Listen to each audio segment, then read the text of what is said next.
What if I told you that regret is not proof that you failed, but proof that you're still alive enough to care? And what if the real tragedy after 45 isn't the mistakes you made, but the years you're about to lose by replaying them? Imagine this. It's 3 a.m. The house is quiet. Your phone glows softly on the nightstand. And your mind? It's loud.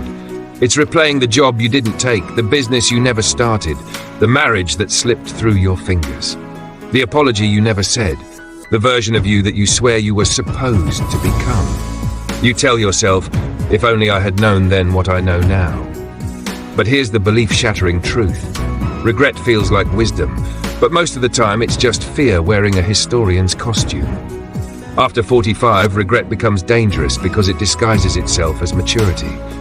You think you're being realistic. You think you're too old to pivot, to dream again, to start over. But in reality, regret is stealing something far more valuable than your past. It's stealing your present momentum. I once spoke to a man who was 52 years old. He told me I missed my chance. I should have started my company at 30. Now it's too late. I asked him one question. How old will you be in 10 years? He said 62. I said, and do you think 62-year-old you would trade anything to go back to being 52 with 10 more years of runway? He went silent. That's the trap. At 45, 50, 60, you feel late, but from the perspective of your future self, you are early. Regret convinces you that your timeline has expired, but the only timeline that has expired is the fantasy that life was supposed to go perfectly. Think about it. When you were 20, you thought 45 was ancient. Now you're here and you don't feel ancient. You feel experienced, a little bruised maybe, wiser, aware. And awareness is power if you use it forward instead of backward. The real reason regret hurts more after 45 is because time feels visible.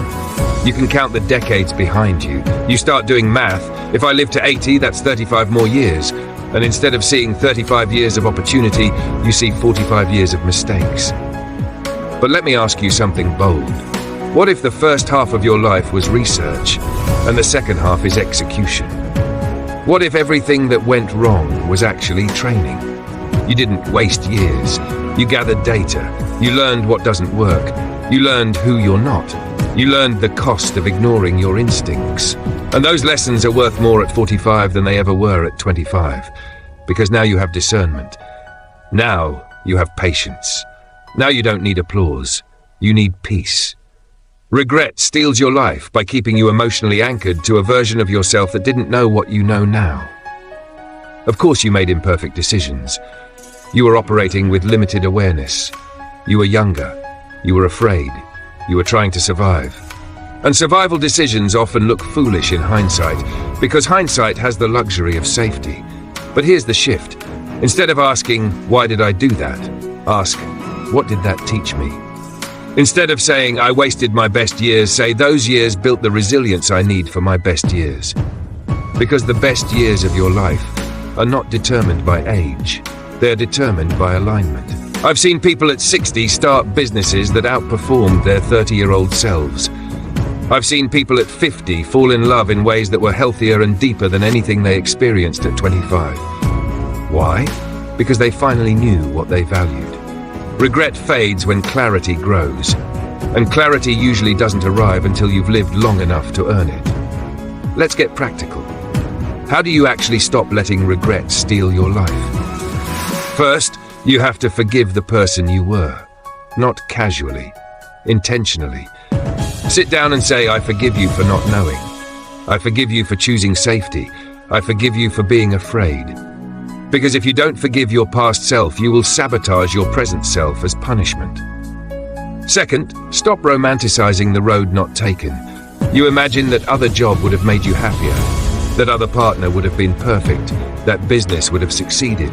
But you're editing out the struggles that would have come with those paths too. Every road has problems. You just didn't walk those problems, so they look prettier from here. Third, redirect regret into responsibility. Responsibility is empowering. Regret says it's over. Responsibility says, what can I do now? You can learn a new skill at 47.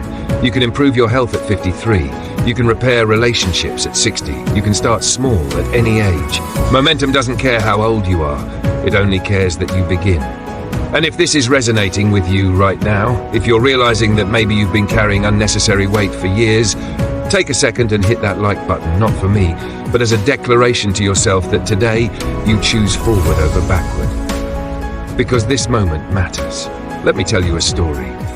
A woman I know spent 20 years regretting not finishing her degree. Life happened. Kids, bills, responsibilities. At 48, she enrolled again. She felt embarrassed sitting in classrooms with people her children's age. But she finished. And when she walked across that stage at 52, she said something powerful. The time was going to pass anyway. That's it. The time will pass whether you act or not. So the question isn't, am I too old? The question is, do I want to be older and still wishing?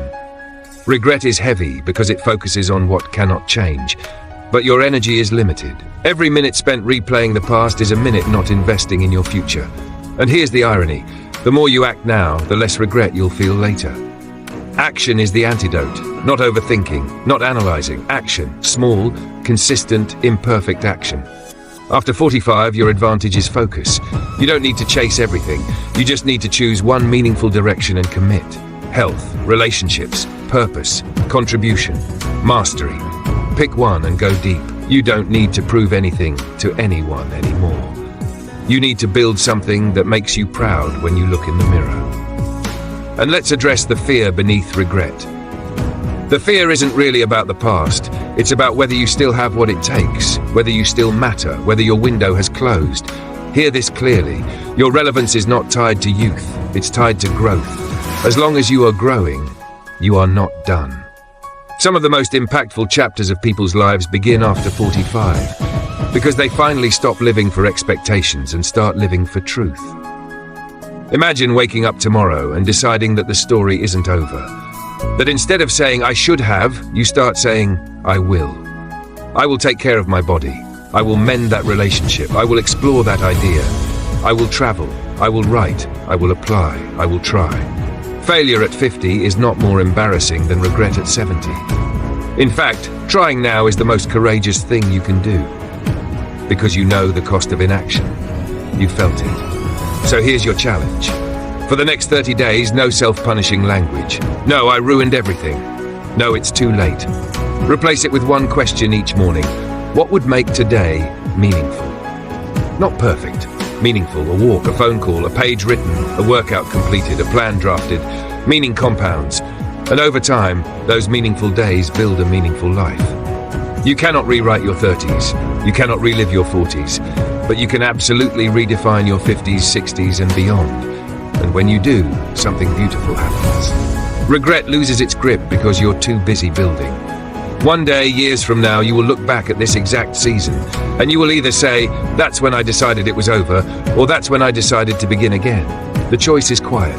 No fireworks, no dramatic music, just a decision. Right here, right now. Stop letting regret narrate your story. It's an unreliable storyteller. Start letting intention write the next chapter.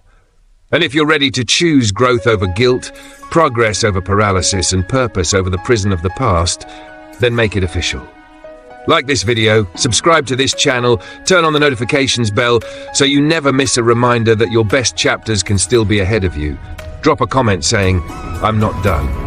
And share this with someone who needs to hear that 45 is not the end of possibility, it's the beginning of clarity. Your life isn't over. It's waiting.